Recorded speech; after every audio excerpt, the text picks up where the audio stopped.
আইব আইব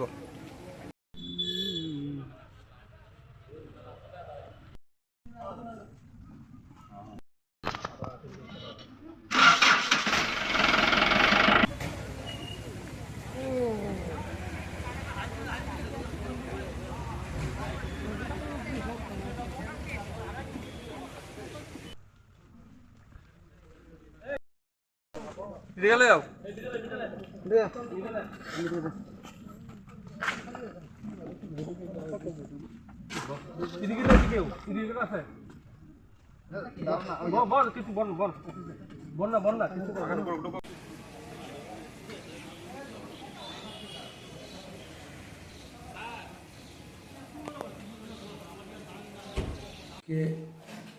Khowai district and session জাজ মাননীয় ভিপি দেববর্মা মহোদয় খোয়াই পিএস কেস নাম্বার ২/২০২২ এই মোকদ্দমায় রায় প্রদান করেন।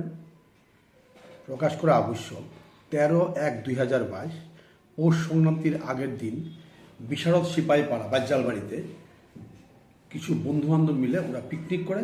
এই পিকনিকের মধ্যে বচসা হয়, তাতে সঞ্জু দেববর্মা, আলিম দেববর্মা এবং সুপার দেববর্মা তাদেরই বন্ধু দীনেশ দেববর্মাকে মারধর করে এবং পরিশেষে ছুরি দিয়ে আঘাত করে এবং ব্লিডিং ইনজুরি হওয়ার পর তৎক্ষণাৎ তাকে বাজ্জালবাড়ি পিএইচসিতে, পরবর্তী সময় খোয়াই হসপিটালে নেওয়া হয় এবং ওখান থেকে জীবিতে রেফার করা হয়।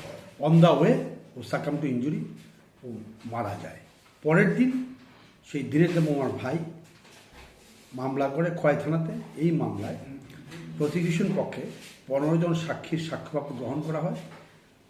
এই সাক্ষ্যবাক্যতে এই মামলা প্রমাণিত হওয়ায় আমাদের ডিস্ট্রিক্ট অ্যান্ড সেশন জাজ মাননীয় ভিপি দেববর্মা মহোদয় ৩ জন আসামিকেই যাবজ্জীবন কারাদণ্ডে দণ্ডিত করেন। এই মামলার আয়ও ছিলেন সুকান্ত দেববর্মা, ধারা ছিল ৩০২ এবং 201 উইথ 34 আইপিসি। এই ৩ জন